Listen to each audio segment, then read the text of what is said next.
반자담입니다.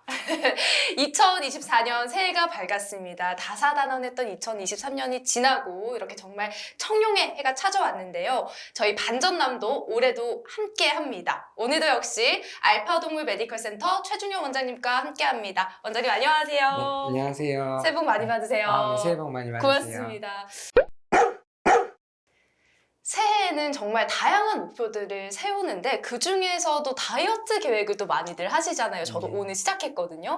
그런데 우리 반려동물도 포동포동 귀여워 보이다가도 좀 다이어트가 필요할 것 같은데 걱정하시는 분들도 계실 것 같아요. 이 반려동물도 다이어트가 필요한지 좀 궁금합니다. 이 반려동물에게도 비만이라는 게 그렇게 좋지 않은 거죠? 네, 그렇죠. 네. 그러면 이 비만으로 인해서 이 동물병원을 찾으시는 보호자분들이 많이 계신가요? 네, 비만으로 병원을 찾는 경우도 많이 있습니다. 특히 비만은 여러 질환을 일으키기 때문에 이러한 질환으로 병원에 내원해 주시는 경우가 많은데요. 비만의 경우는 나라마다 다르지만 보통 한 20에서 50% 정도의 반려견이 비만이라고 보고 있고, 국내의 경우에는 농촌진흥청 통계에 따르면 약 40%의 반려견이 비만이었다라는 통계가 있을 정도로 이제는 비만인 아이들이 조금 많아졌습니다. 그렇군요. 그러면 이 비만의 기준이 뭔지도 좀 모호해요. 뭐 소형견, 대형견 좀 따로 기준이 있을 것 같은데 어떤가요? 네, 소형견, 대형견 둘 다 이제 같은 방법으로 비만을 구분하게 되는데요. 비만의 기준은 바디 컨디션 스코어라고 신체 충실 지수라는 지수에 따라 비만을 나누게 됩니다. 신체 충실 지수는 강아지의 외형에 따라 9단계로 나누게 되고 6단계부터 비만으로 정의하게 됩니다. 간단히 집에서 확인하는 방법은 갈비뼈를 만졌는데 지방이나 살이 두툼하게 만져서 갈비뼈가 잘 안 느껴진다. 이러면 이제 6단계로 볼 수 있습니다. 또한 배가 밑으로 이렇게 조금 볼록하네. 이 정도의 이제 배가 나온 정도면 이 부분도 이제 6단계로 볼 수가 있습니다. 건강한 체형은 갈비뼈를 만졌을 때 지방이 과하지 않게 만져지고 옆에서 만졌을 때 복부가 살짝 위로 올라가는 체형이 건강한 체형으로 볼 수 있겠습니다. 그러면 이 비만의 원인과 종류도 참 다양할 것 같아요. 그 원인과 종류가 또 따로 있을까요?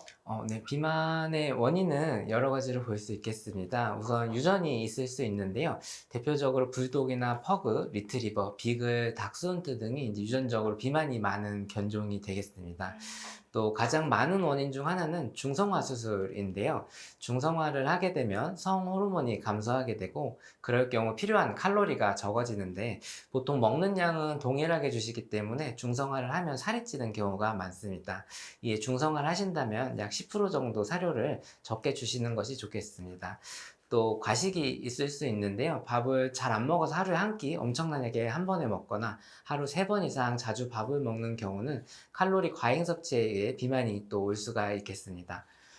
사람과 비슷하게 운동 부족인 경우도 비만이 있을 수 있는데요. 칼로리 소모가 잘 되지 않으면 근육이 빠지게 되고 비만이 올 수 있습니다. 또 최근 비만균이라고 해서 이러한 유산균 장내세균종에 대한 연구가 강아지에서도 활발하게 진행 중인데요. 푸소박테리움이라는 세균은 비만인 강아지에서 많이 발견되고 있습니다. 푸소박테리움은 원래 장내에서 한 3번째로 많은 세균종인데 갑자기 증가하거나 할 경우 염증 등과 연관성으로 특정 비만균에 의해서도 비만이 될 수 있다는 연구들이 있습니다. 이 외에도 호르몬 질환이라든가 이런 질환에 의한 비만들도 있을 수 있겠습니다.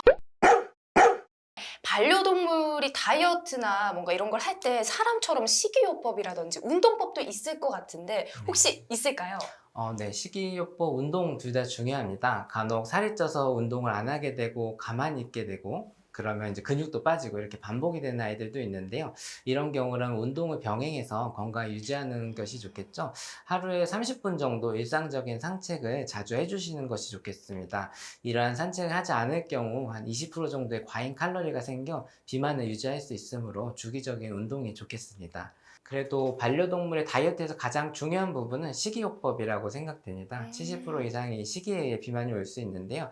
필요 이상의 칼로리를 먹는 경우가 많습니다. 앞서 설명드린 것과 같이 아이의 신체 충실 지수를 확인하시어 비만이라면 사료 뒷면에 보시면 적정 급여량 중 과체중일 때 먹는 양이 정해져 있는데요. 과체중일 때 기준으로 급여해 주시는 것이 좋겠습니다. 이러한 양을 줄이는 방법 외에 사료를 바꾸는 방법도 있을 수 있는데요. 비만 전용 사료들이 처방식으로 나와 있습니다. 이러한 비만 사료들은 체중 감량을 위해 만들어졌기 때문에 다이어트를 하는 데 도움이 될 수 있습니다. 기본적으로 이런 비만 처방식의 경우는 세 가지 정도로 나눌 수 있는데, 고단백, 저탄수화물, 저지방 사료가 있을 수 있고, 고단백의 경우 40% 정도인 경우를 말하면, 보통 사료의 경우는 단백질 함량이 20-30%대로 맞춰져 있기에 다소 단백질 함량이 높게 되어 있습니다. 또 다른 종류는 사료에 식이섬유를 많이 넣어서 포만감을 넣어 사료를 자주 먹지 않게 하는 사료들도 있고, 대사를 증진시키거나 지방을 태우는 성분들을 첨가하는 사료들도 있습니다. 아이들마다 비만이 오는 이유랑 비만으로 인한 질환들이 다 다르기 때문에 각자 맞는 방법의 다이어트 사료를 복용하는 것이 좋겠습니다. 예로 나이가 어릴 경우에는 고탄백, 저탄수화물, 지방의 다이어트 사료를 복용을 시작해보는 방법이 있고, 소화장애가 있거나 식탐이 있거나 관리하는 질환이 있다면 식이섬유 사료들을 좀 복용해보는 방법이 좋겠습니다.